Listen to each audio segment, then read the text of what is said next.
...2007 was a pretty amazing year for movies. Now, the way I do my list videos is I try to see as many films as possible from that year before making it. I've covered 2008 through 2015, and as I'm going forward in time, I'm also trying to go backwards, alternating, kind of. Since these always take a while after the year, regardless of which year I'm doing anyway, I've decided that I'm just gonna go by the IMDb release date. In previous lists, if something said 2007 on IMDb and it didn't have a wide release until 2008, then I would consider it 2008, but to keep things simple from here on out, we're just gonna go by the year on IMDb and nothing else. So since I've already done my 2008 list, there's films like Funny Games that would be on this list, but are already on that list, so they're not gonna be on this list. So yeah, just don't worry about it. I'm gonna go through all these movies anyway. Starting things off, we've got our guilty pleasures of the year, and I'm debating calling them honorable mentions or something, because it's not as though they were bad, and it's not as though they're runners-ups.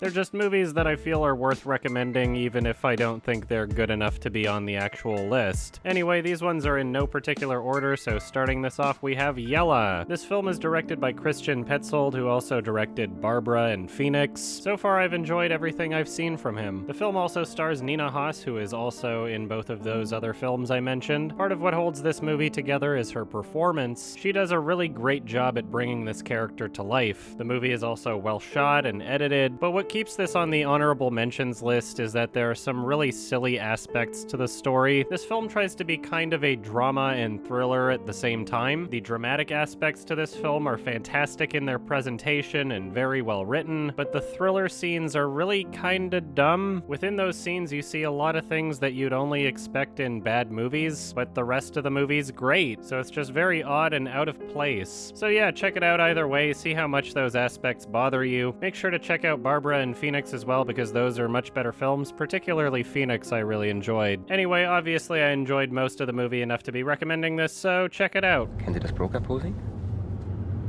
So junge Anwälte in beschissenen Grisham-Filmen? Ich mag es eigentlich nicht so in Verhandlungen da zu sitzen, aber es hat seine Wirkung. Wenn ich den Broker mache, dann beugen Sie sich zu mir und flüstern mir was ins Ohr. Was? Egal, irgendwas. Kennen Sie das, wenn im Gerichtssaal dem Anwalt von hinten ein Zettelchen gereicht wird und er daraufhin mit jemandem flüstert? Alle wollen wissen, was auf dem Zettelchen steht. Sie werden unaufmerksam.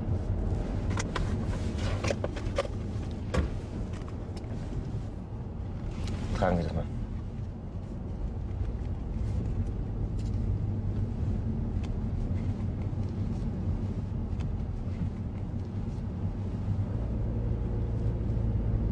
Nee, das geht gar nicht.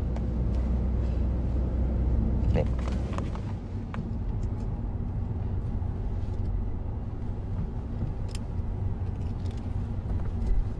Another honorable mention is Mr. Lonely, directed by Harmony Korine. I'm pretty sure every year I've made a list video and he's made a film, it's wound up on the honorable mentions guilty pleasures list. His films often feel flawed, but I can at least count on them for being weird and interesting. This is the same guy that directed Gummo, Trash Humpers, and Spring Breakers, and he also wrote the movie Kids. Out of all of the films I've seen from him, this particular one seems to be the least offensive. It's the closest thing he's made to an accessible film, but it still has plenty of charm and personality. The plot revolves around a Michael Jackson impersonator who meets a Marilyn Monroe impersonator, and then they go hang out in a commune of a bunch of impersonators. As I said, weird and interesting. The movie also has a great cameo appearance by director Werner Herzog. There are some issues I have with the presentation, and overall it's longer than it should be. I enjoyed it more on a second watch, better understanding the pacing and how things would turn out. There are some scenes in the movie that are pretty great, but it feels as though they don't really have anything to do with the actual story of the film. Anyway, check this one out if you want. It's strange and unique, and I think it's worth recommending. Everyone, tapez les mains avec moi. There you go, come on. On y va. Now, I want you to sing with me, okay? Tout le monde avec moi.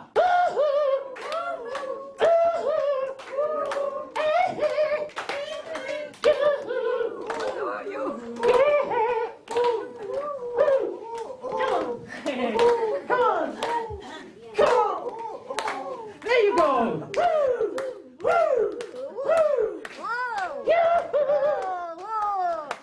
You can live forever, you know that. Yeah. Yeah, you know that. Can I kiss you? Can I kiss you? Please. Music.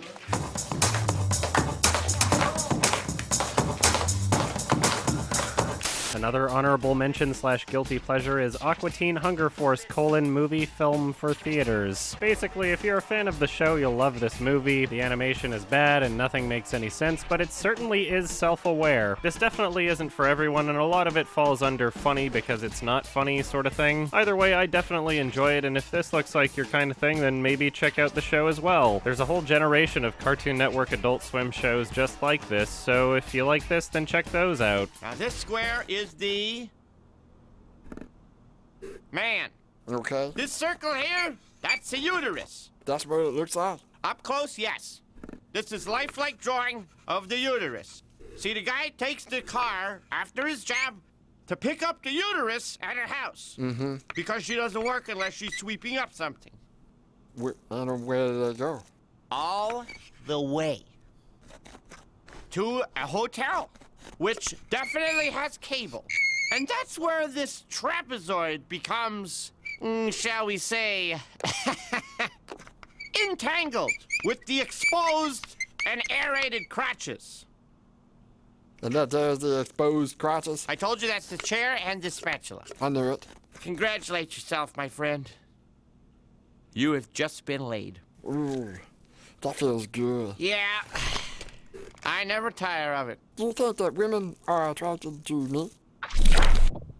Another runner-up / guilty pleasure movie is The Signal. Make sure you get the 2007 one and not the 2014 one. Those movies have nothing to do with each other, but they're two movies that share the same name, so just don't get confused. This is a horror movie where a mysterious signal emitting from electronic devices causes people to go crazy. It's very low budget, but also very crazy. About a third of this movie is directed by David Bruckner, who is a very underrated horror director. He's directed the best segments in VHS, Southbound, and this film. His first full feature was The Ritual from 2017, which didn't have great writing, but the directing was awesome. Anyway, I don't want to spoil too much about this movie, but you should expect something very, very strange. There's nothing else like it, and I think it's a lot of fun. So if this looks cool to you, then check it out. 1 out of 2 people just started killing each other. They just decided to kill people.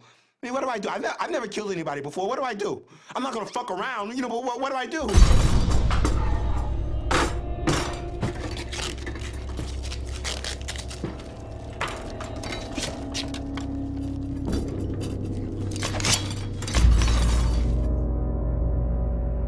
So anybody comes at me, I take them out. No questions asked. Got to. Anybody. Anybody else, I secure and I put in a safe place. No telling who's gonna go crazy next. You gotta put them up. I pulled a fire alarm. I don't know why. Maybe somebody will come. Maybe they won't. Maybe they're screwed up too. So I fight my way to the roof. I gotta see the big picture. And one's gotta know. I have to know, right? Then I see it in the streets. All of Terminus. It's happening everywhere. People are going crazy in their head all over. At first, it's just murder. The crazy, kill anybody, everybody, each other, indiscriminate.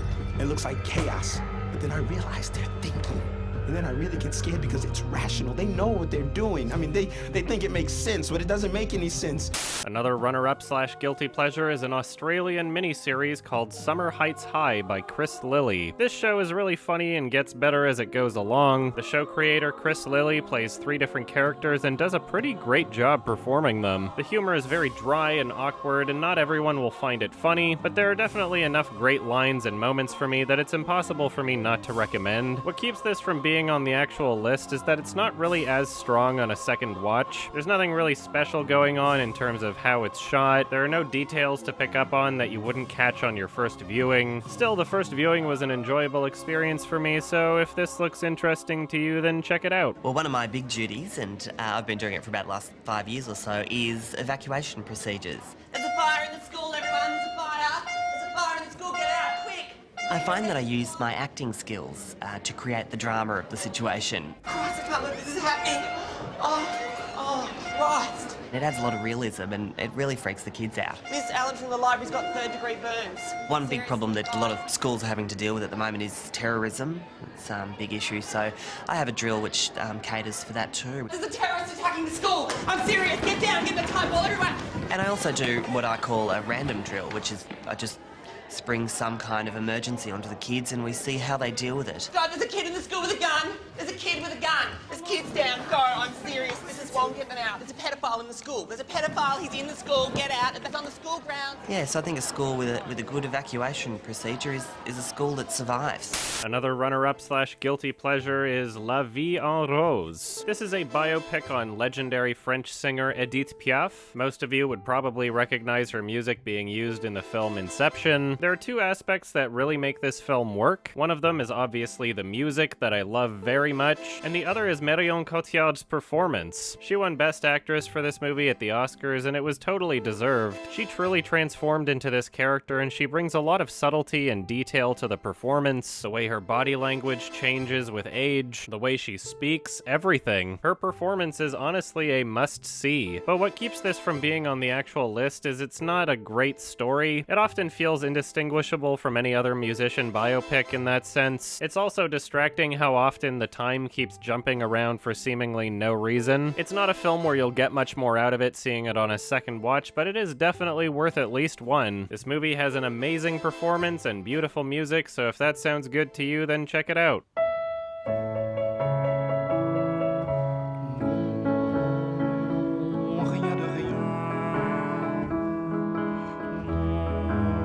Je ne regrette rien, ni le bien qu'on m'a fait, ni le mal, tout ça m'est bien égal. Arrêtez.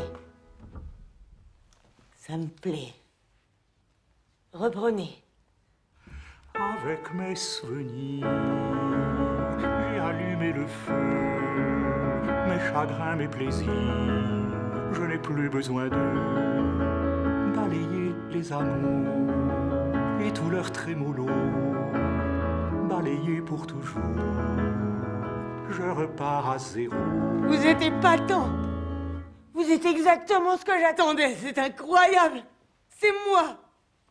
C'est ma vie. C'est moi. Rappelez-moi Cocatrix, on tient l'Olympia. Reprenez. C'est trop beau.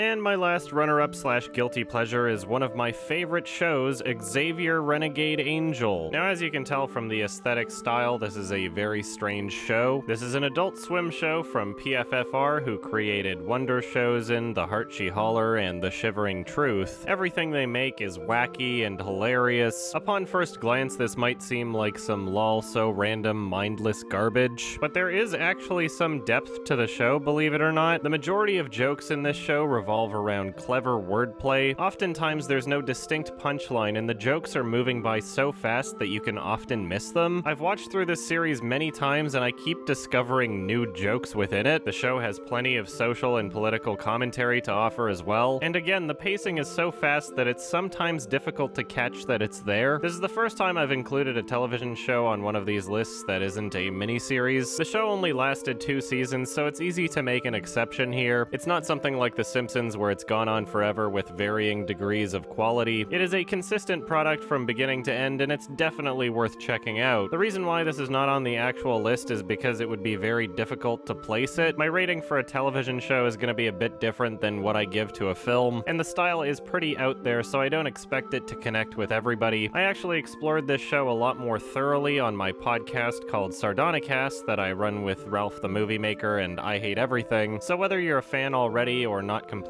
sold, I'd suggest you check that out as well. Anyway, I absolutely love this show and would highly recommend it, so check it out. Know when you're defeated. Accept your defecation. No thanks. I'm full, cause I eat pussies like you for breakfast. Look at you. You look so superficial, you probably judge things by their physical appearance. Oh yeah? Your mom's so shallow, she probably thinks this quip is about her. You're about as deep as a bowl of soup, and your tongue is about as sharp as a soup spoon. Hey, say what you want about me, but lay off the soup. If you love soup so much, why don't you marry soup? 'Cause I'm already married to justice. Yeah, only a blind girl would marry you. I know everything you're gonna say, and I know everything you're gonna don't. Oh yeah? Well, when God was passing out insight, you thought he said that when God was passing out holy prophets, you thought he said oily faucets, 'cause your soul has diarrhea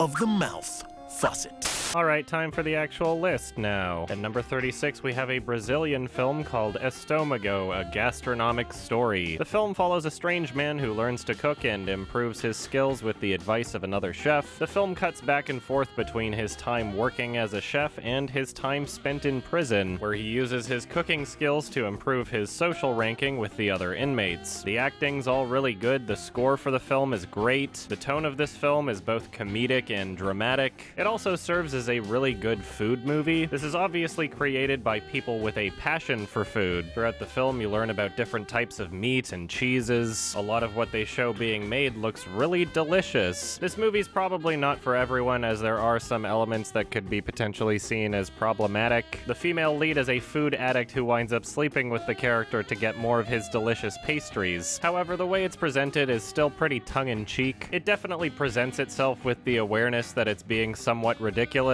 Either way, this is a really fun watch, and I would definitely recommend it, so check it out. Conseguiu? 16 que conseguiu. É isso mesmo. Maravilha. 15 maço. Hein? 15 maço, porra. 15 maço, porra? Ah, não fode, Vagnão. Não fode você. Isso foi culpa conseguir, tá entendendo? Não sei nem se eu tenho isso, cara. Ah, é? Então devolve, vai. 10, porra. Devolve, vai. 10. Devolve, não me irrita, porra. 12, então. 12. Isso aí. Fechado. Isso aí. Caro, hein? Passa mais tarde lá no xadrez. 12 sem migué, tá entendendo? É nóis, pô. Tranquilidade. É bom.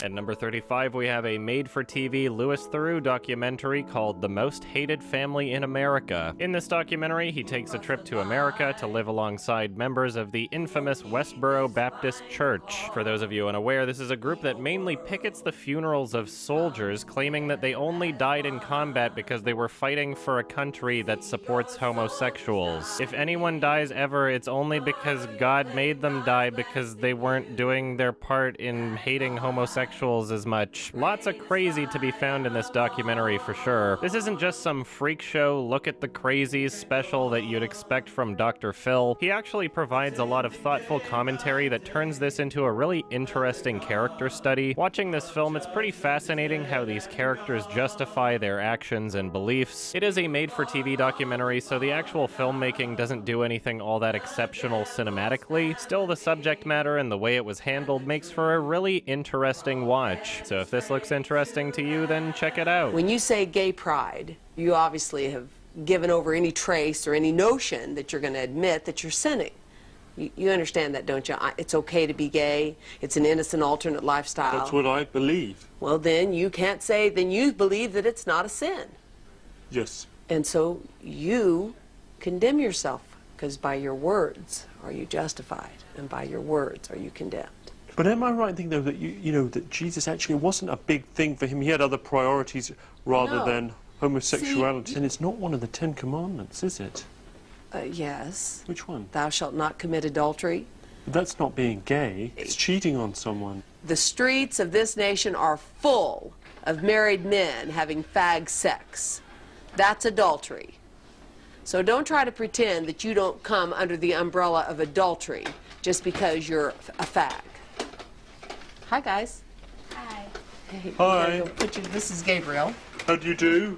At number 34, we have The Banishment by Andrei Zvagintsev. This is one of my absolute favorite directors, and I've seen everything but his first feature, The Return. I would highly recommend checking out his other films, Elena, Leviathan, and Loveless. Apparently this film, The Banishment, is his worst one, which is pretty crazy because this is still a really expertly made movie. The cinematography in his films is always beautiful. There's plenty of wide shots and everything is presented with thoughtful patience. The performances in this movie are absolutely outstanding. The music in this film is fantastic. In terms of filmmaking presentation, this movie is pretty phenomenal. However, the reason why it's so low on this list is because the story isn't nearly as gripping as his other films. In general, his films are really slow-paced, but the hooks of his films really help keep your attention. With this film having less of a hook than his others, it does feel the slowest out of all of them, so I wouldn't really recommend this unless you're already a fan of his other works. If you're more familiar with what he's going for and have an idea of what to expect, then the experience of this film is much better. So yeah, check this one out, but if you haven't seen any of his other films, then probably check out Leviathan first. This is a beautiful and meticulously presented film, and although it does feel slow at times, I would still recommend it, so check it out. Я был уверен, она хочет избавиться от него, так же, как я.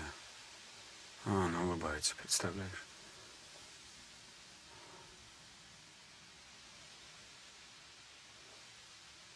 Что мне делать, Марк?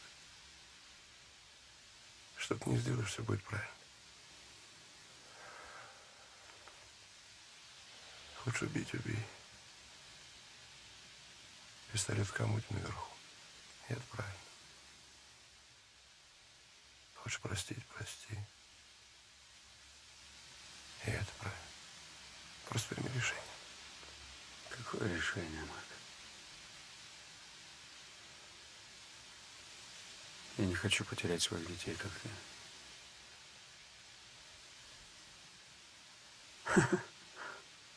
Не могу поверить, что это происходит со мной. Я не потерял своих детей. Я просто пришел к мысли, что их нет, и все, их нет. At number 33, we have the Alex Gibney documentary, Taxi to the Dark Side. Alex Gibney has made quite a few documentaries with subjects ranging from Enron to Scientology to Lance Armstrong. This film details the literal torture that went on in Guantanamo Bay, a facility used to detain and interrogate suspected terrorists during the war in Afghanistan. It is a disturbing watch, and there's a lot in this film that's pretty eye-opening. The film shows plenty of documents and chilling interviews, and I wound up learning a lot of details that I wasn't aware of. This is a very dramatic and informative documentary, and I'd suggest checking it out. I had nothing to do with the military for 2 years, and all of a sudden I'm getting a call saying that I'm being court-martialed. I mean, that was a huge surprise for me. From the defense perspective, I immediately said this is a political show trial. Willie Brandt is a good soldier. Good soldiers tend to obey orders. Good soldiers tend to be people who do what they're trained to do. The interrogators on the ground, for the most part, didn't know what the rules were. They'd never been interrogators before. My interrogation training consisted of, basically, they taught us some approaches, you know, how to get people to talk. And then, here, go watch these guys interrogate, which were the people that we were replacing, for about 5-6 hours before I did my first interrogation. Damien was picked for this job because he's big, he's loud, and he's scary. That was his qualification. Soldiers are dying, get the information. That's all you're told, get the information. At number 32, we have Vermilion Souls. This is a very bizarre and out there movie. It was a Japanese production that was actually filmed in France. The presentation of this film is very dreamlike and often confusing. The aspect ratio, along with it being filmed in black and white, makes it feel like a much older film, but it's also mixed with a lot of modern sounds and editing techniques. It winds up giving it a very unique personality that I find very watchable. After seeing the film twice, there's a lot about it that I don't completely understand, but it's not a film where I feel like I have to in order to appreciate it. This movie clearly comes from a place of passion and creativity. I would love to hear more interpretations of this film, but barely anyone has seen it. It is a really weird and fascinating watch, so I'd recommend you check it out.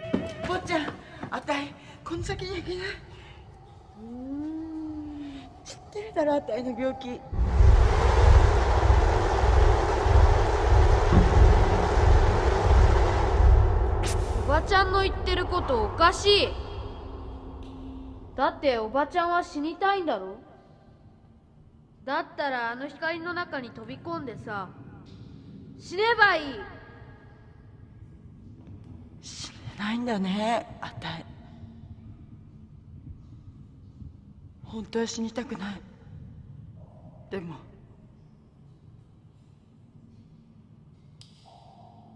きっと綺麗に死にたいんだよ。同じ死ぬなら。綺麗に死ぬって？病気じゃなく自分で死にたいんだよ。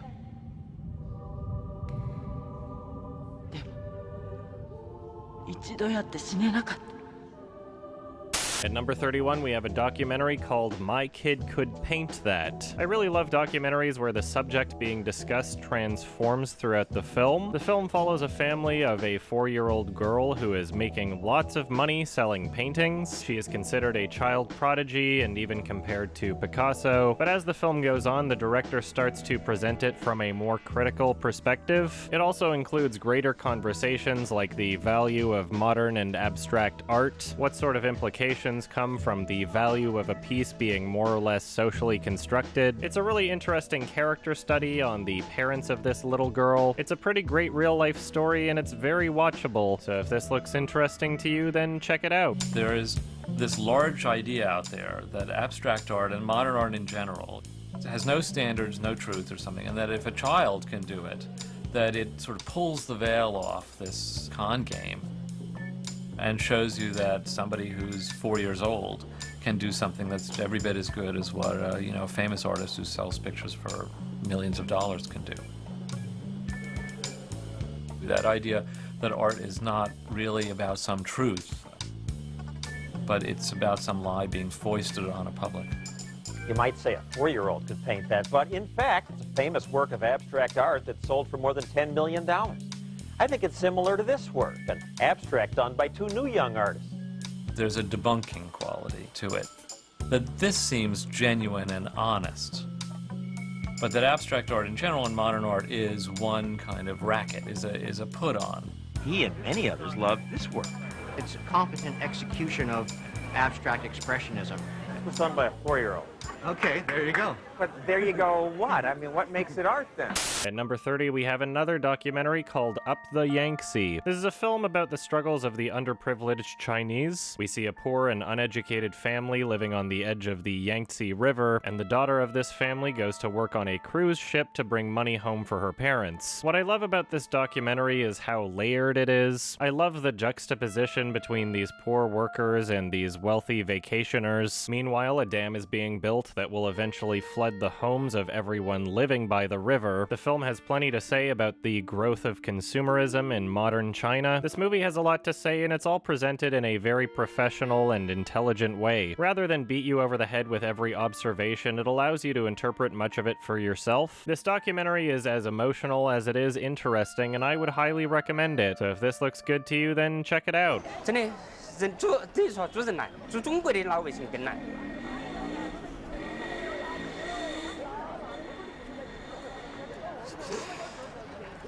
中国老百姓太闷了，是吧？我们那个墙倒是一样的，到处取东西，我想打砸抢烧。想有个安身之所，都太难了。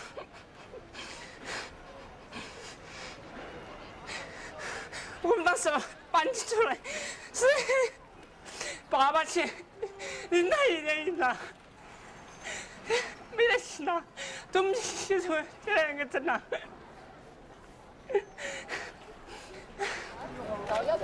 老百姓，我是确实不容易。 And number 29 is a Swedish film called You the Living. This film is a part of a series by Roy Andersson that I mentioned recently after I saw his newest film at TIFF. Basically, his 4 most recent films are all presented in a very similar style. They are more or less a compilation of short stories revolving around similar themes. There's lots of gray and light green in the color palette. The purposeful lighting creates scenes where there are virtually no shadows. It's a very distinct style, and I really enjoy this film aesthetically. Each of these short stories stories have elements of drama and comedy. They communicate ideas of purpose and self-reflection. This is probably my favorite out of the 4 films in this series, and you don't have to watch them in order. So if you like this one, then check out the other ones as well. I love seeing movies where the director successfully accomplishes showing things in a very specific way. Anyway, I think it's great, so if this looks good to you, then check it out. Den är 200 år. Över 200 år. Det är ingen fara.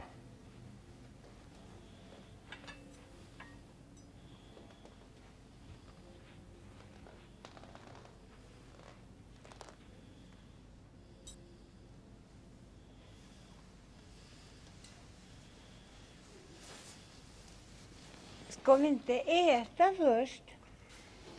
Det ska inte behövas.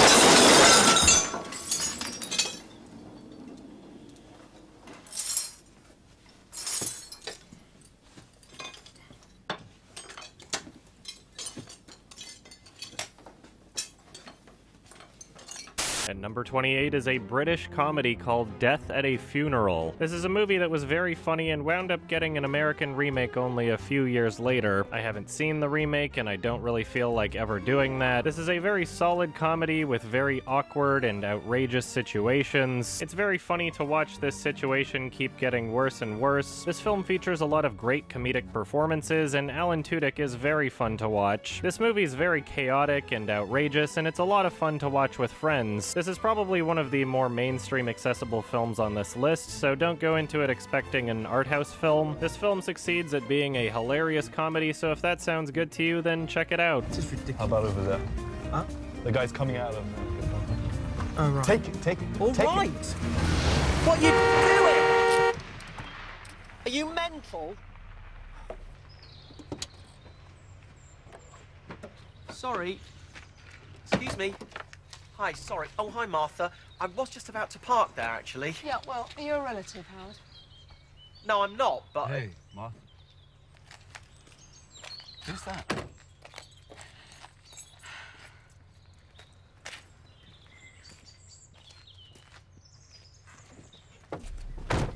What's happening? Did you see that? She barely even looked at me. I said, what's happening? Are we there? Oh, my God. We've got Uncle Alfie in the car. I cannot believe I forgot to say we've got Uncle Alfie in the car. All right, keep your hair on. What the hell's going on? Ow! She barely even looked.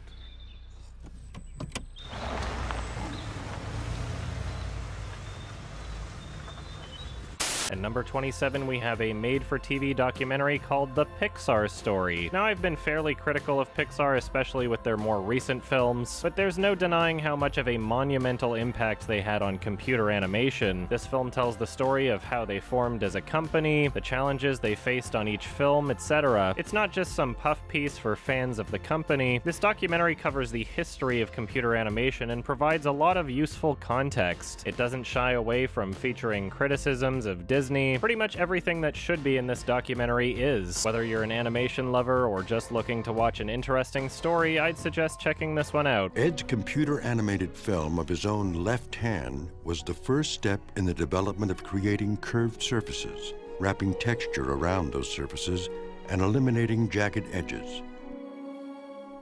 The footage debuted years later in the science fiction film Future World, which became the first use of 3D animation in a live-action film. Ed graduated with a PhD in a new technology ahead of its time. There was only one institution in the country willing to put millions of dollars into its further development. The word of any center of activity spread rapidly, and it quickly became known that the place was New York Tech. There the charter was, let's make computer graphics usable in filmmaking. It's exactly what I wanted to do. Alex Schur, the president of New York Tech, hired Ed to spearhead the new computer graphics department to develop paint programs and other tools to create art and animation using the computer.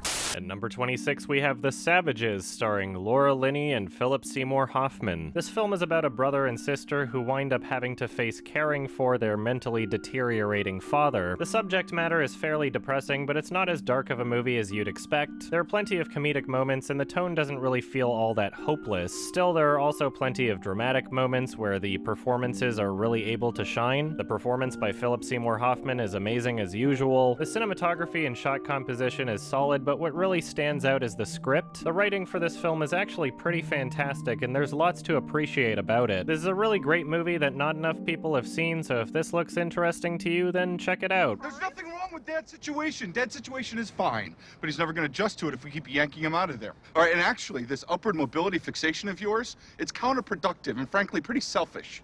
Selfish? Yeah, because it's not about Dad, it's about you and your guilt. That's what these places prey upon. I happen to think it's nicer here. Of course you do. Because you're the consumer that they want to target. You're the guilty demographic. The landscaping, the neighborhoods of care, they're not for the residents, they're for the relatives. People like you and me who don't want to admit to what's really going on here. Which is what, John? People are dying, Wendy. Right inside that beautiful building right now, it's a fucking horror show. Right, and all this wellness propaganda and the landscaping, it's just there to obscure the miserable fact that people die. And death is gaseous and gruesome, and it's filled with shit and piss and rotten stink. Come on, Nana.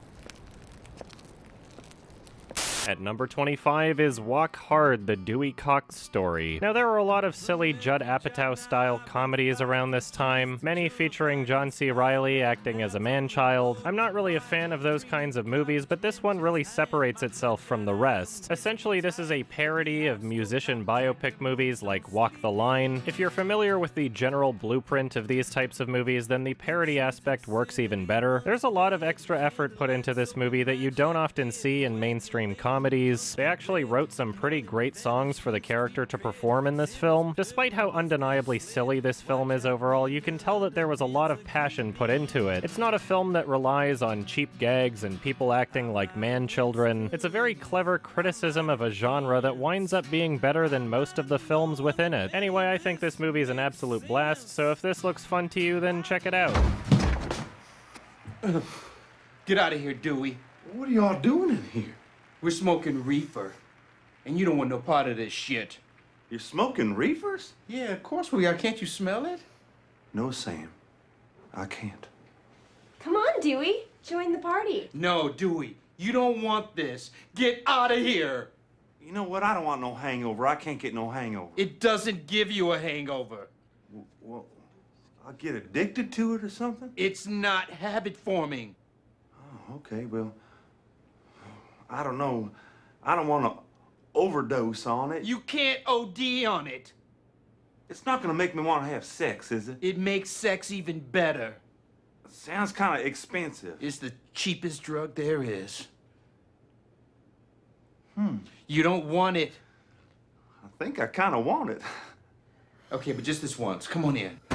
At number 24 is an Austrian-German World War II movie called The Counterfeiters. This is a fictional retelling of Operation Bernhard, a secret Nazi plan to destabilize the UK economy by forging a bunch of money. Now, obviously, with this being a Holocaust movie, it is pretty dramatic. In some ways, this feels like a lot of other Holocaust movies, but it does offer a unique situation and perspective. The harmonica-heavy soundtrack is great and helps set the tone very well. It's well shot and very well acted. There are a couple moments here and there that feel a bit cheesy, but overall it is a very effective film. This is another fairly accessible movie on this list, so check it out if it looks interesting to you. Amis arbeiten mit Tiefdruckplatte.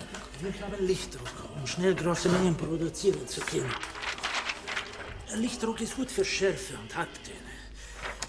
Wir haben immer noch ein paar Probleme, aber wir kriegen das in den Griff. Gott sei Dank haben wir einen Spezialisten, der Erfahrung auf diesem Gebiet hat. Ah, noch eine offene Rechnung mit dem Dollar? Sie wissen doch, dass wir Sie damals wegen der Dollarblüten verhaftet haben, oder? Damals hatte ich nicht die technischen Mittel. Und heute? Wie viel brauchen Sie? Vielleicht ein paar 100 Millionen? Atze, wegen der 20-Pfund-Noten, Sie wollten mir doch Druck zeigen. Ja. Du kleine Hure. Sei froh, dass du hier drinnen bist. Cute.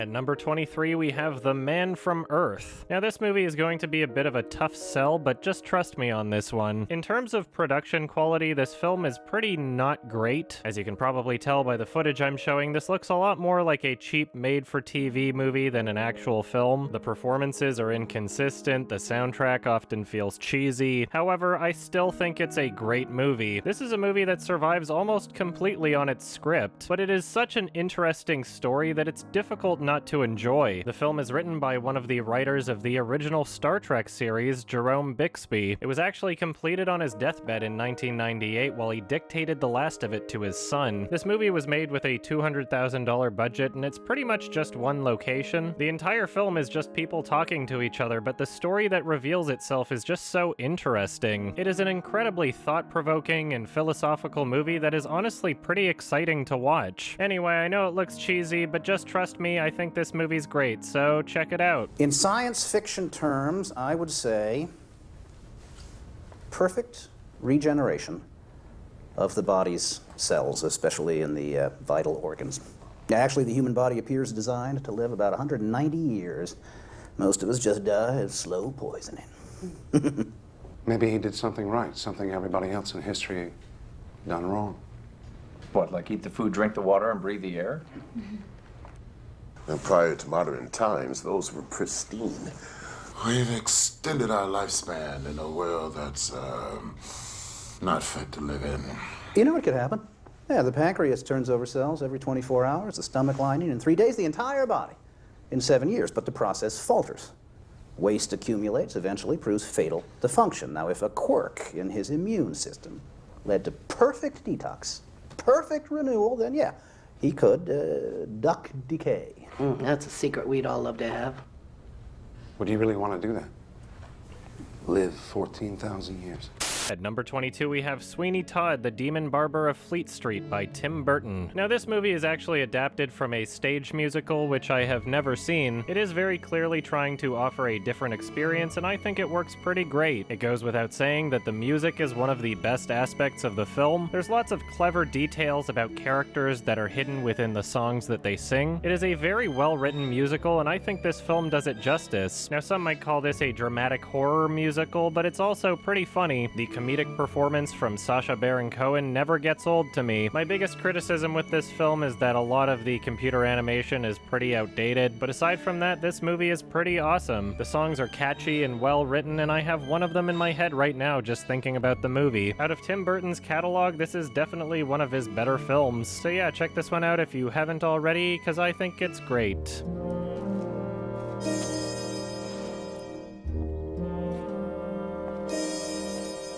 I'll steal you, Joanna. I'll steal you. Do they think that walls can hide you? Even now I'm at your window. I am in the dark beside you. Very sleepy in your yellow hair.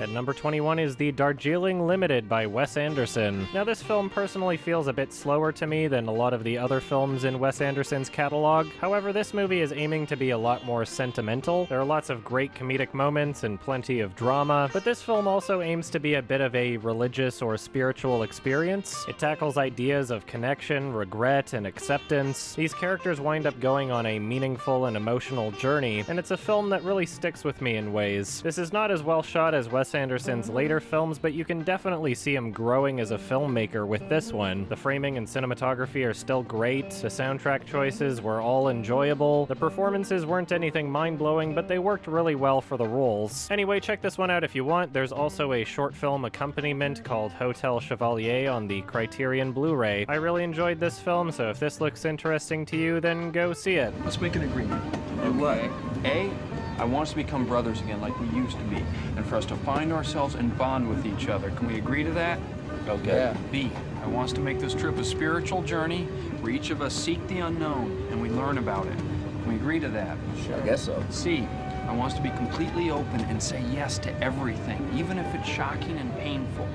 Can we agree to that? I had Brendan make us an itinerary. Who's Brendan? My new assistant. He's going to place an updated schedule under our doors every morning of all the spiritual places and temples that we need to see, and expedite hotels and transportation and everything. How's he going to do that? I had him bring a printer and a laminating machine. Where is he? Well, it actually doesn't matter. He's in a different compartment on another part of the train, but we never see him. Ever. That's more or less it. 3, please. Does that sound okay to you? Sounds good, sure. Yeah, it sounds good. Do you have any questions? I do. Okay, go ahead. What happened to your face? At number 20 is a low-budget musical called Once. Now, with the budget for this film being only $150,000, the production value is not that high. Still, when comparing this to a film like The Man from Earth, which actually cost $50,000 more, this one does a much better job. Basically, this is a musical where the characters in the film are songwriters, and the songs you hear are ones that they actually play. The two songwriters are also the ones playing the main characters, and they do a pretty great job. In terms of story, this is kind of a romantic drama, but the script is more or less a vehicle for the songs to appear in the film. Without the music, it wouldn't be a very special film, and I wouldn't be recommending it, but the music in this film is just incredible. These are very well written and powerful songs, and they mean a lot to me emotionally. I actually wound up seeing Glenn Hansard in concert because of this movie, and I'm glad I did because he's an incredibly talented musician. I understand that different people like different genres, so if the music doesn't sound good to you, then probably don't check out the movie. I, for one, think that it's incredible, and I really love this film because of it. So if this sounds good to you, then check it out. And if you have something to say, you better say it now. 'Cause this is what you've waited for. Your chance to even up the score. And as these shadows fall,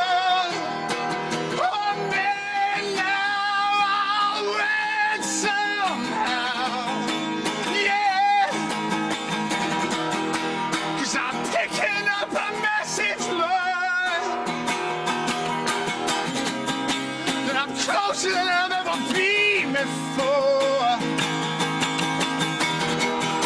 So if you have something to say, say it to me now.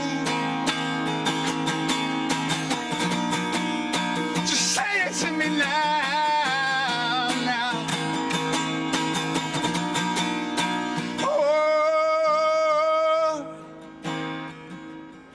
oh. Oh.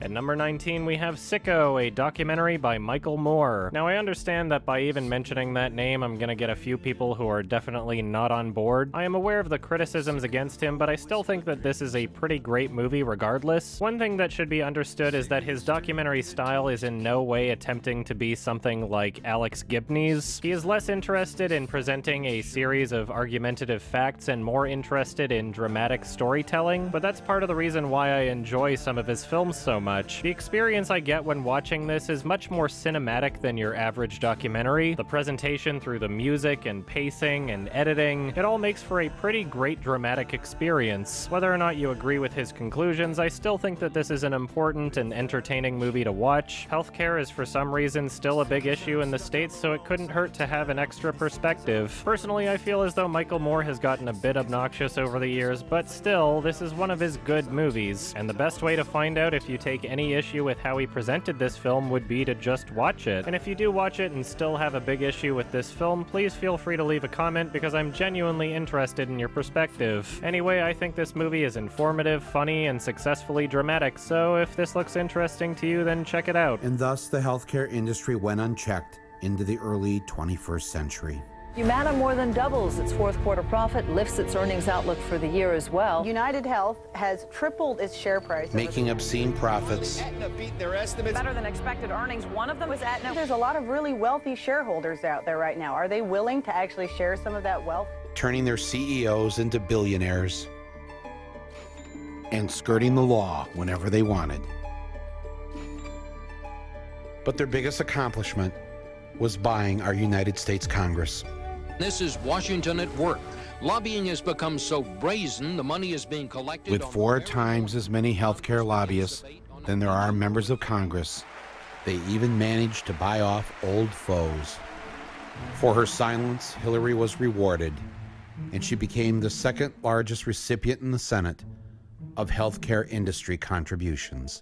At number 18 is a movie from Argentina called The Ariel. This film is about a city that has had their voices stolen from them, so characters communicate with each other by using words that show up in the universe. As you can probably tell, this movie is a bit strange. It is presented in a very surreal and absurdist style, and much of it pays homage to early German expressionist films like Metropolis. Now, I'm not an expert on older films, and I've never claimed to be, but I'd imagine that someone who is would probably pick up on a lot more than I did. Either way, even without picking up on every single reference, this film is still a blast to watch. It's very unique and stylized, it's also fast-paced. A lot of the concepts and visuals in this movie are wacky and awe-inspiring. The music in this film is fantastic. This is unfortunately another movie that just not enough people have seen. It is a creative and rewatchable love letter to cinema, and I would suggest checking it out.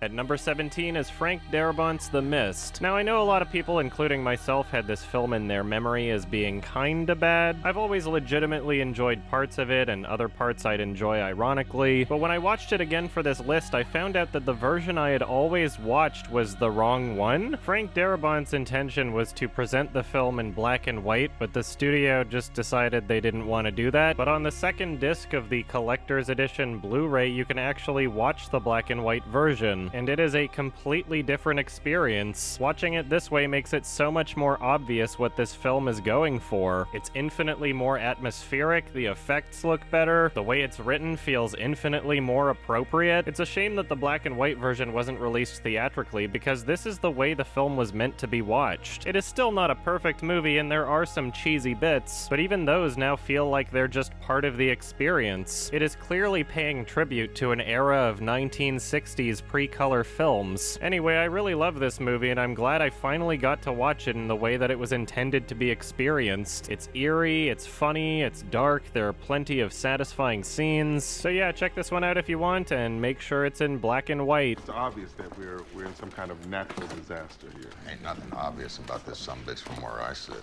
There ain't nothing natural about it either. right. It's Judgment Day, and it's come round at last. There is nothing more obvious or natural than that. Oh, fuck, man. You've done that to yourself by a life of sin and dissolution.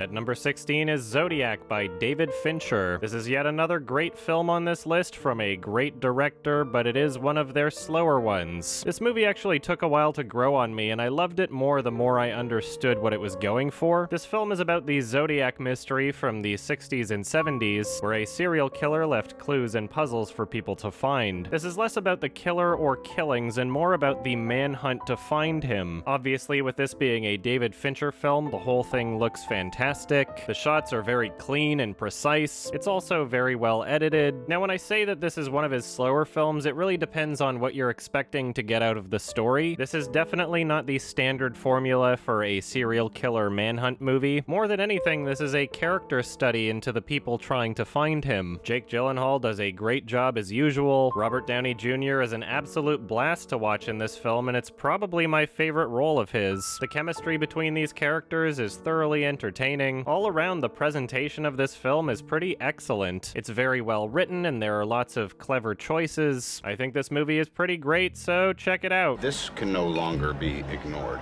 What is that you're drinking? It's an Aqua Velva. We wouldn't make fun of it if you tried it.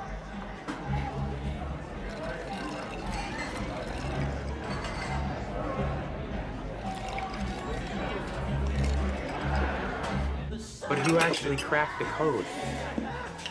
A married couple who like puzzles. So what's that tell us about the Zodiac? Is no expert. Right, it's just a simple substitution code like the one that we used to do as Boy Scouts. A is 1, B is 2. We were no Boy Scouts, Robert. Well, it's not that hard. You just gotta know where to start, though. In the first cipher. You actually carry that around with you? Why? No reason. What's the most common double consonant in the English language? Consonant? The double L. Double L. And what's the one word that we know that he'll use in here at least once? Kill. Right, kill. So the Hardens start looking for double symbols, which they find here, here, and here.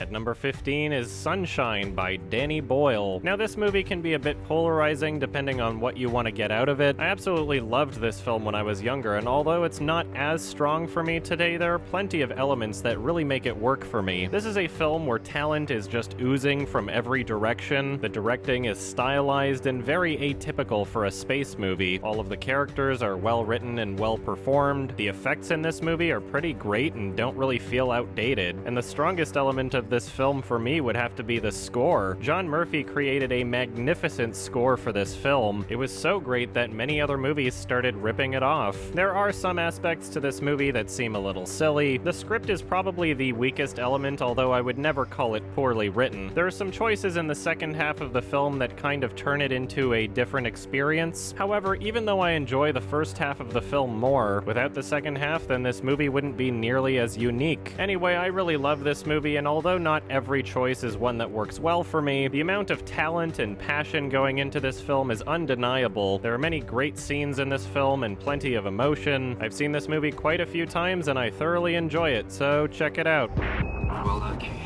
Can you guys see this? We can see it. The hydraulics are burnt out. Let's get this closed.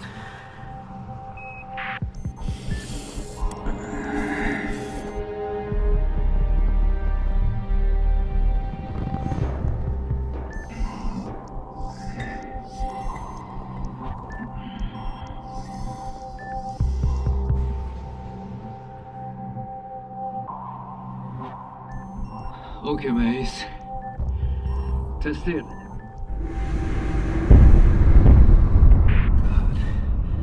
That's the first one closed. You can do it? This'll take a while, but... Yeah. We can do it.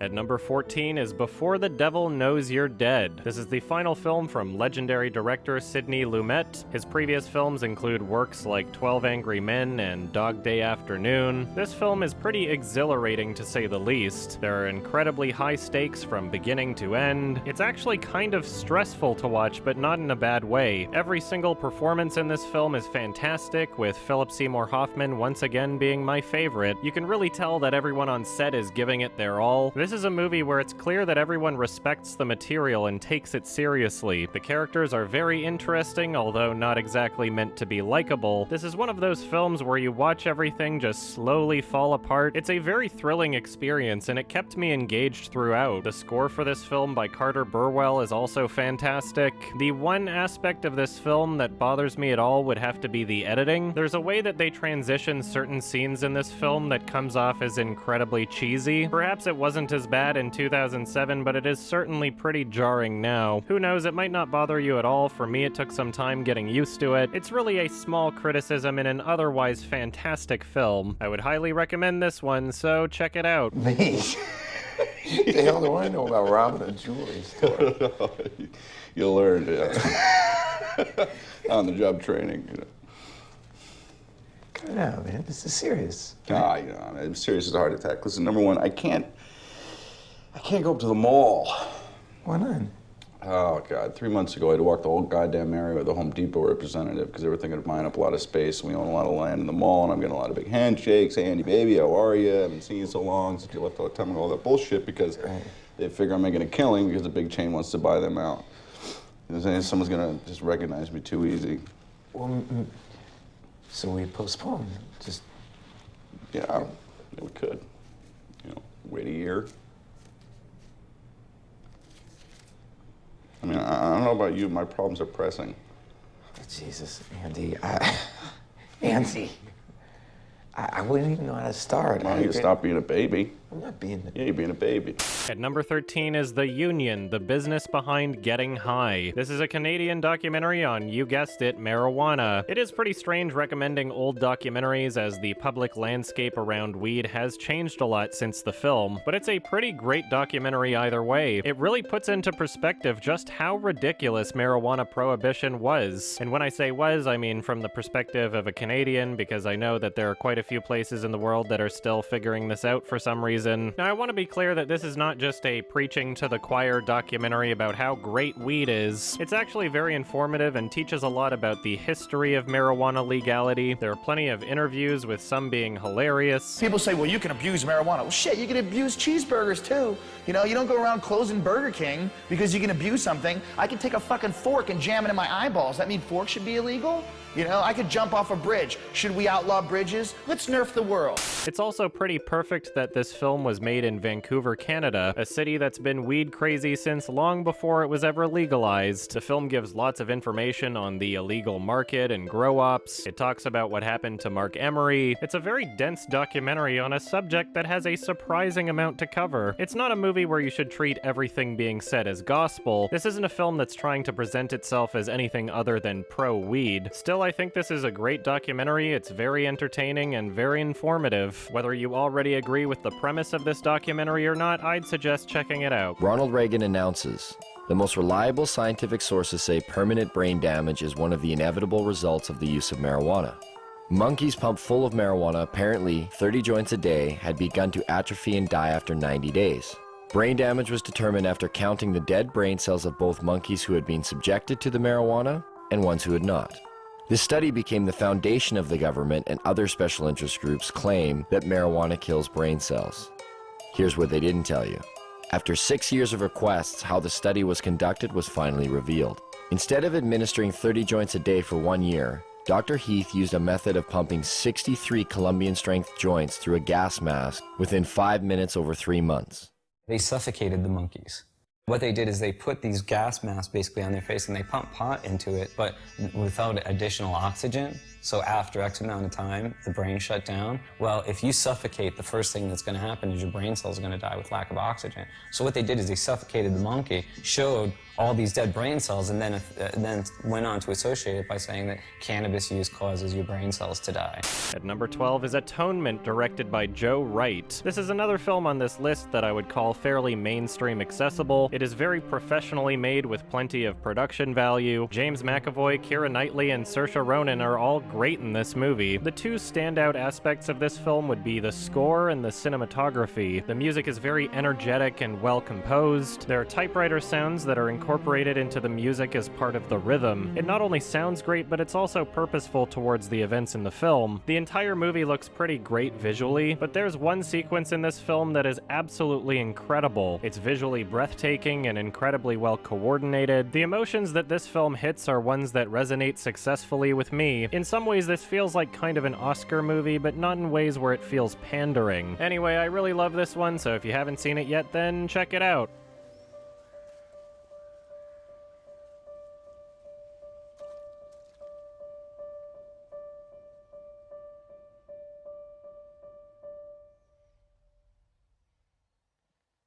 Ready?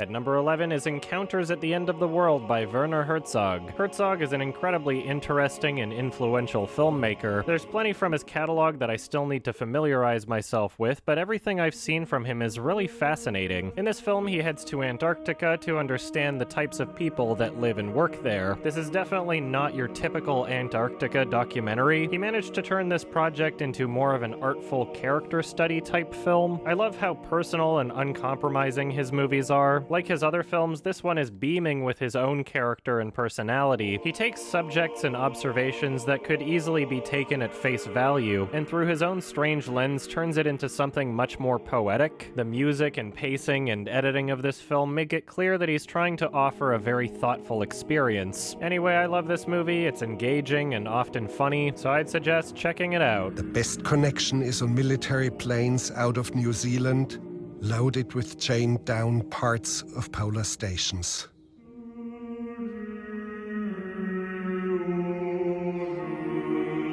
Most of the passengers had tucked into their laptops and their books, and many of them were sleeping.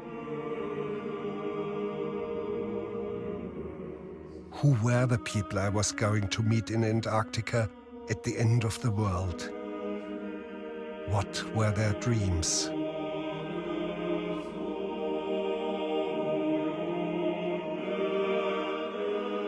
We flew into the unknown, a seemingly endless void. I was surprised that I was even on this plane. The National Science Foundation had invited me to Antarctica, even though I left no doubt that I would not come up with another film about penguins.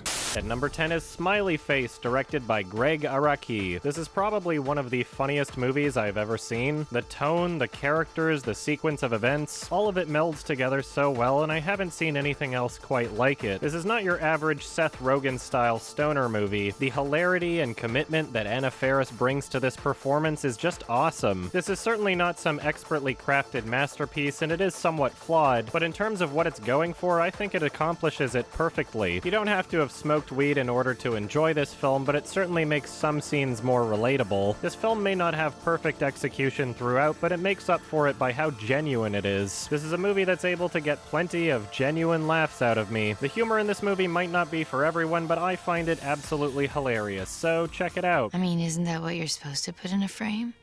Things you love? I'm gonna do that. When I get home, I'm gonna frame a bunch of stuff I love. Like lasagna. I love lasagna.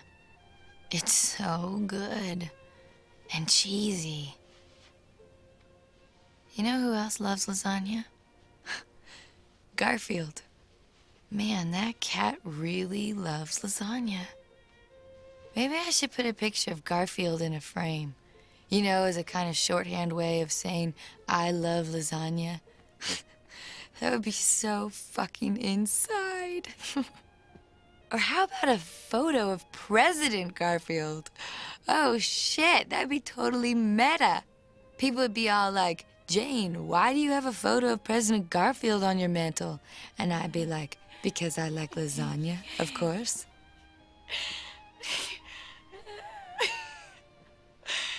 At number 9 is Pixar's Ratatouille. This would have to be my absolute favorite Pixar movie. There are many aspects to this film that feel much more mature and adult compared to their other films. The premise itself is very cartoonish, but the film manages to be self-aware and poke fun at itself. The animation is obviously fantastic, and even being from 2007, it doesn't feel incredibly dated. The score for the film is one of the more unique ones I've heard in a Pixar movie. I love that they use the French location to add to the character of the movie. It has a great sense of personality, and there's plenty of aspects within the film that add to this. It is also a great food movie, and the passion really shows. The characters are lovable and hilarious. The film offers interesting commentary on the value of criticism. This film is loaded with great comedic setups. I don't think there's another Pixar movie that I find as genuinely funny as this one. Anyway, I think this movie is great. It's probably the most child-friendly one on this list, but regardless of age, I would recommend you check this one out.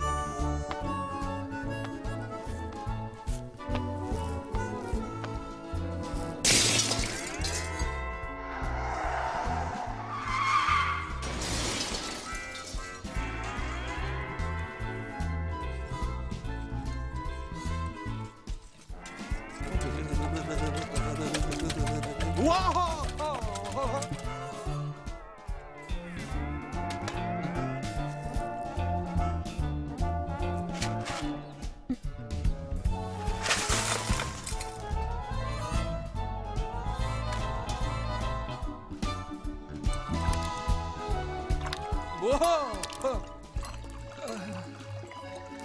Fortressante.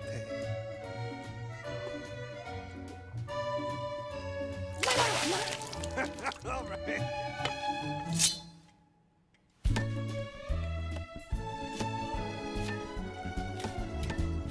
And number 8 is Sigur Rós Heima. This is actually a tour documentary of the Icelandic band Sigur Rós when they decided to perform a variety of free concerts for their home country. Now, I've listened to their music here and there, but never heard a full album, but the experience of watching this was pretty powerful. This is another one on this list where if you don't like the music, then you probably won't like the movie. I, however, was really into it, and I'm glad I watched it with a good sound system. Between the tracks, we hear the band talking about their process and working together. During the tracks, we see images of Icelandic scenery and people. It's a nice little window into their culture, and it all flows together very well. Their music features a variety of interesting instruments. It's all very soulful and enigmatic. This is not a complicated film that demands your interpretation. It is a pleasant, relaxing experience that you can just turn on and get sucked into. I thoroughly enjoyed the experience of this film both times I watched it, so if this looks interesting to you, then check it out.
number 7 is Quentin Tarantino's Death Proof, yet another film on this list that is pretty polarizing. Now, this movie was originally released as part of a double feature with Robert Rodriguez's Planet Terror. They called the two-film combo Grindhouse and even had plenty of fake trailers in between. The Grindhouse experience as a whole is a blast to watch, but I'd consider Planet Terror more of a guilty pleasure. Death Proof is the film that really manages to faithfully recreate this brand of exploitation midnight movies. It feels very genuine in its execution. I love its atypical structure. I love the dialogue and the characters. There are certainly cheesy aspects to this film, but it really fits what it's going for. For whatever reason, there are a lot of people that consider this to be Quentin Tarantino's worst movie. To be perfectly honest with you, it's one of my favorites, and I'm prepared to defend it to the death. If you want to hear me doing exactly that, then check out this episode of Sardonicast, where I argue with Alex and Ralph over the merits of this movie. It's well shot, the music is great, it's got a huge personality. I could watch this movie a million times and never get bored. This one might not be for everyone, so if this looks interesting to you, then check it out.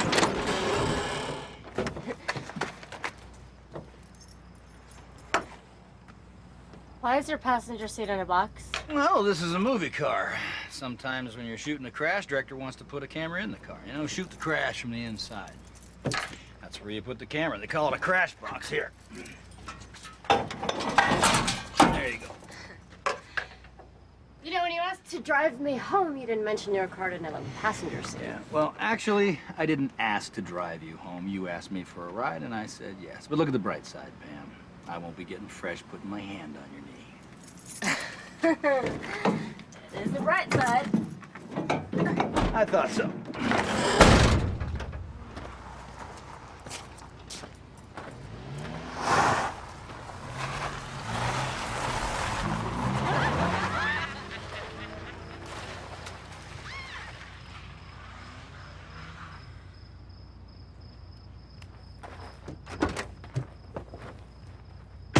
Number 6 is Edgar Wright's Hot Fuzz. This is the second film in his Cornetto trilogy with Shaun of the Dead and The World's End. They are all separate stories told in a similar way, this one being a parody of action films that winds up being better than the films it's imitating. Out of all three films, I would say this one is probably the most complex. The setups and payoffs for each joke are clever and numerous. The cinematography is well thought out and coordinated. This isn't a film where the comedy relies on the dialogue and performances. Much of the humor is found in the way that this is shot and edited. There are many clever and comedic scene transitions. The movie is filled with visual gags as well. It is an all-around great comedy that puts effort into every aspect of its presentation. This is a must-see movie that is loved by pretty much everyone who's seen it. So if this looks fun to you, then check it out.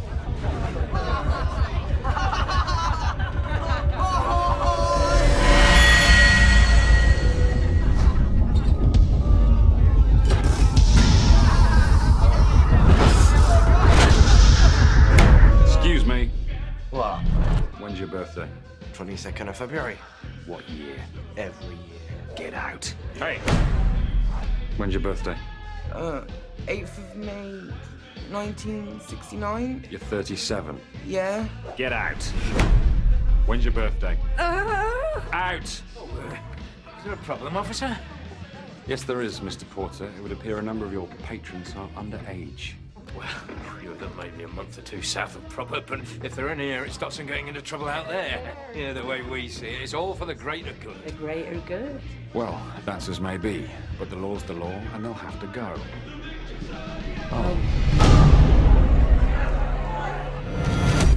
Another cranberry juice?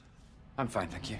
At number 5 is a Romanian film called 4 Months, 3 Weeks, 2 Days. This film won the Palme d'Or at the 2007 Cannes Film Festival, and it's easy to see why. This movie is about a woman who helps her friend to get an illegal abortion in the 1980s. It is a sensitive subject matter that this film handles very respectfully. Many of the takes in this movie are very long and give the actors plenty of opportunity to build up their emotions. The performances in this film are amazing. This is a movie where a lot of the acting is very physical. The mannerisms and facial expressions of the characters wind up saying so much while still being subtle and realistic. It is a very professional and artfully presented film. It manages to be powerful and high stress without any manipulative music. The presentation is just fantastic throughout, and this is a director I really love. If you like this movie, then be sure to check out Graduation from 2016. Anyway, this is one of the best movies of the year, and I think everyone should see it, so check it out. Păi și cum facem? Uitați cum zic eu. Luați ăștia 2800 care avem acum și vă promit eu că mai fac rost de încă 2000 până marți. E bine așa? Puteți aveți încredere în noi, că nu Ce încredere să am, domnișoară? Ne cunoaștem noi de undeva, ce încredere să am? Știu eu cine sunteți dumneavoastră. Păi dumneavoastră poate vă urcați mâine în tren și vă duceți în oraș. Și eu rămân cu pagova, poate să știu? Cum o să facem așa ceva? Uitați, vă las buletin. Dar ce să fac cu buletinul material, domnișoară? Ce dacă nu-i lași? Mă apuc să umblu pe coclar după material dacă dispari? Suntem studente aici, unde să dispărem? Uitați, sun eu acum acasă și până luna viitoare am banii. Băi, poate totuși bagi joc de mine? Nu te întreb, îți bagi joc de mine, că eu nu mi-a bătut joc de Nu bat joc, dar... Dar ce? Eu v-am explicat ceva clar și v-am zis, nu mă face să repet că nu-mi place. Credeți-mă că dacă aveam banii ăștia, mă duceam acum acasă și vi aduceam, dar nu avem.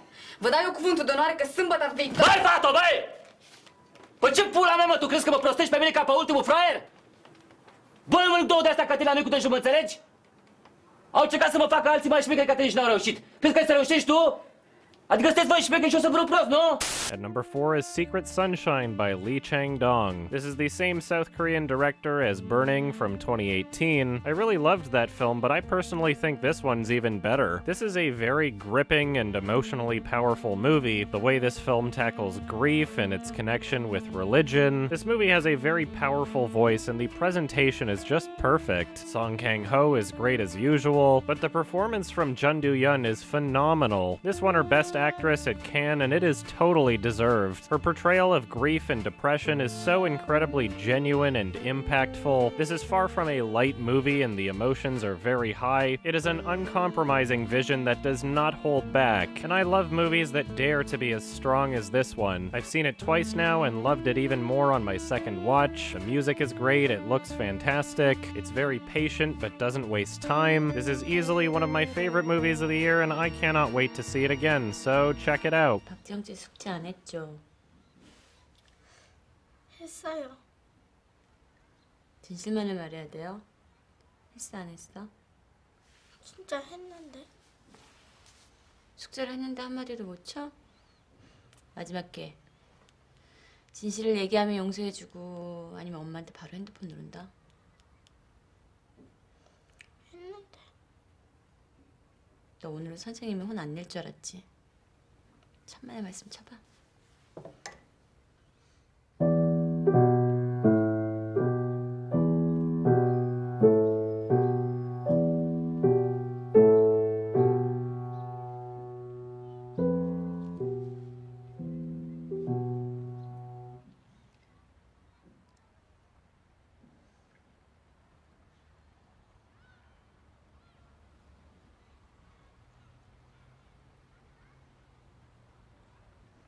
At number 3 is The Diving Bell and the Butterfly. This is based off of the book of the same name that is actually a true story of a man suffering from locked-in syndrome, a condition that leaves the body completely paralyzed aside from eye movement. He is fully conscious and aware but unable to communicate with the outside world. It is a pretty sad and terrifying situation, to say the least. What I love about this movie is how purposefully it was shot. This is presented in a way that really puts you into the character's perspective. There are plenty of clever camera techniques involving zoom and focal length. There are clever practical effects. The performance from Mathieu Amalric is fantastic. The dialogue is thoughtful and well written. The music choices are lovely and often dreamlike, and they never feel overbearing or manipulative. There is so much thought and care put into how this film was presented. It's a film that manages to be both professional and experimental. This is a truly great must-see film, so if you haven't seen it already, then check it out. Vous vous souvenez? Jean-Dominique, vous avez eu une attaque. Vous êtes resté dans le coma pendant presque 3 semaines. Mais vous êtes en train de vous réveiller et tout va aller très bien. Je vous le promets. Merci. Maintenant, j'ai besoin de vérifier 2 ou 3 choses. Je voudrais que vous me suiviez des yeux. Voilà, comme ça. Voilà. Suivez mon doigt. Voilà, comme ça. Voilà. Quand je vous dis de cligner des yeux, clignez, s'il vous plaît.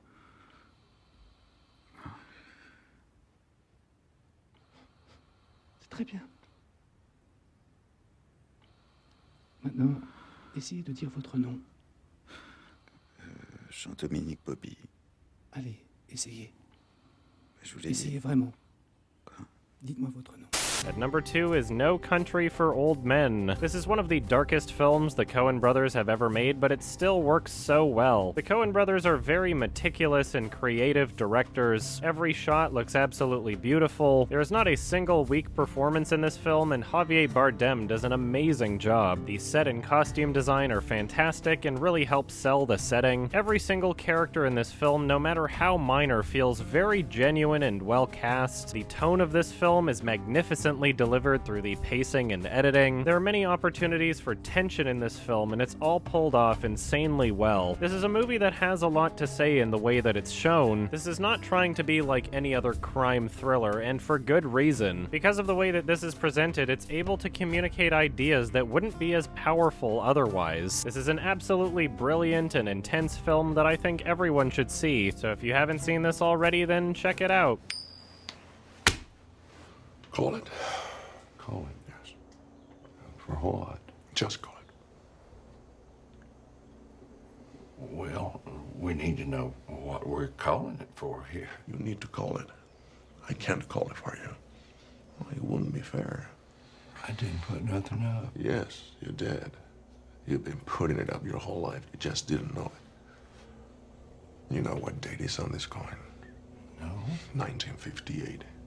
It's been traveling 22 years to get here. And now it's here. And it's either heads or tails. And you have to say, call it. Well, look, I need to know what I stand to win. Everything. How's that? You stand to win everything, call it. All right. Heads, then.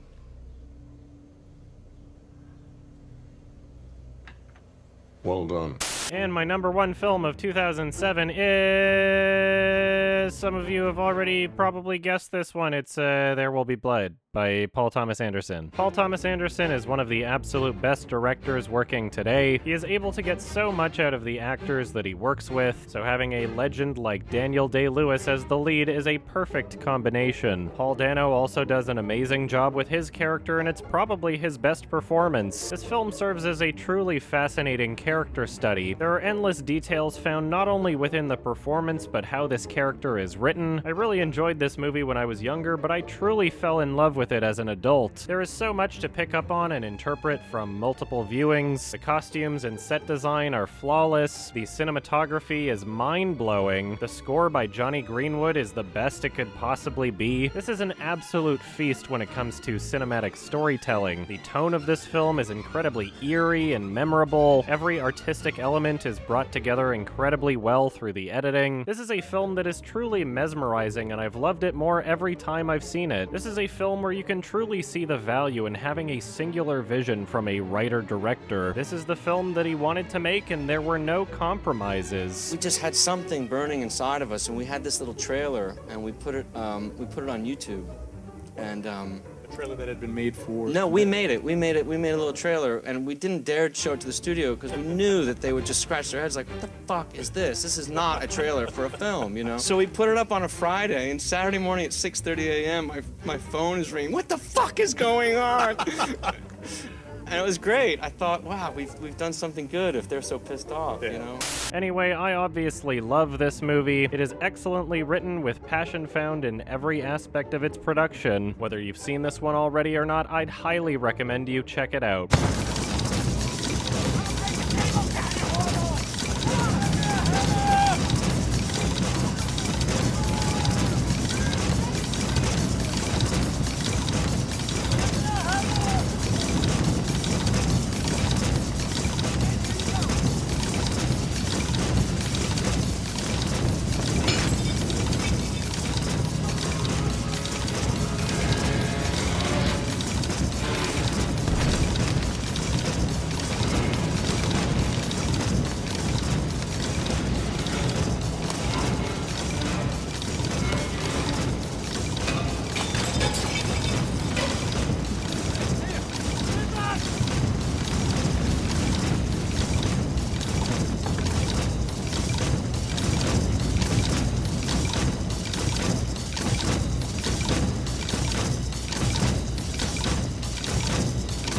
Thank you for watching my top 10 or more films of 2007. Hopefully I've introduced you to some films that you enjoy. The next big project on this channel will be a full YMS review followed by Synecdoche, New York Part 6. Thank you for watching. Bye-bye. Hey, guess what? I'm really tired, but the good news is that even though I'm very tired, this took a long time to make, there are people supporting me on Patreon. Look at those fucking names. Mwah, mwah, mwah, mwah, mwah, mwah, mwah, mwah. Thank you very much. As you just heard, next big project on this channel is a long YMS review. I think it'll probably be somewhat similar to the Old Boy one, but on a different film. Some of you already know what this is. And then after I'm done that, then I will finally finish Synecdoche, New York, Part 6. And even if it's longer than one part, even if it seems like it might be a Part 7 or 8 sort of deal, I'm just going to release it as one video, because that's kind of what I've been leaning towards more recently. Which is why the Old Boy YMS was like an hour and 40 minutes instead of splitting it into like 7 different parts like I might have earlier years on this channel. So yeah, things are getting longer. This year I released the longest YMS review, and this is the longest list video, I believe. I think this is the longest one. It takes a lot of time to watch the movies for these lists. The next list I'll work on is probably 2016, but those other projects come first. Oh yeah, one other thing. So I've been working pretty hard trying to get this video out for this month, because I thought that it would be out last month at the latest, and then it wasn't, so I felt really bad about it, and now it's what is it right now? October? It is October. So I'm trying to get it out this month. And part of that means that I'll probably wind up publishing this even while I'm fighting copyright claims. And so with that in mind, and also YouTube being unreliable for monetization, just keep that in mind, that I'm doing that for you guys. There's no like ad breaks in this video. There's no like sponsorship shoutouts or anything. So that's why these people are supporting. If you appreciate that kind of thing, then do that too. And if any of the claimants on this video, of which there are going to be many, if any of them decide to not monetize it as it's going, if they're not trying to take the money, they're just trying to block it, that means that any of the views that I get while I'm fighting the claims on this video, I'm not going to make any money off of it, which is exactly what happened for the first million views of my Old Boy YMS. God damn it. Anyway, so the new YMS, might as well just say it, it's the new Lion King. I haven't even seen it yet. I'm confident that I'm going to tear it to shreds. I hate everything about it. I haven't even seen it. I hate everything about it.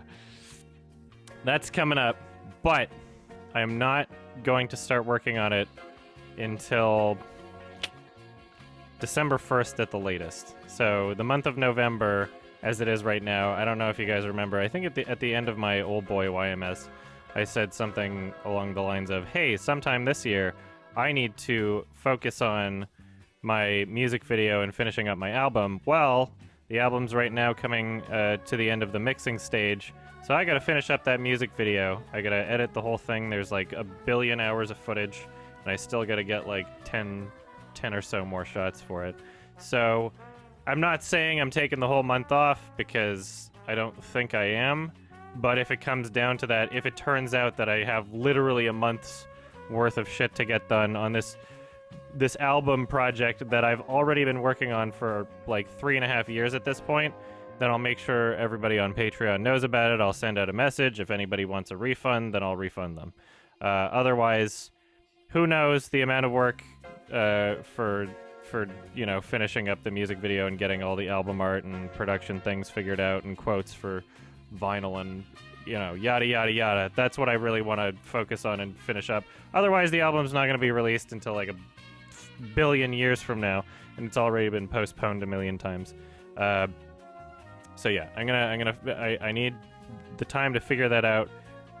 And I'll still be publishing on this channel at the same time. I'll still be recording commentaries. There's another commentary that you'll be seeing as well as an Adam and Pals thing coming up soon. Also quickies, like I'll still be seeing stuff in theaters. But just the large project, like the big one, you know, the huge things that I'm spending a lot of time on, I'm gonna need to figure out my album first. But yeah, I'll be working on Lion King YMS starting on December 1st at the very latest, but very most likely, most realistically before that. It's just I just need to be able to figure out that shit first. Anyway, yeah, thank you for your support. I hope you enjoyed this list video. I hope you found some good movies to watch. That should tide you over a bit.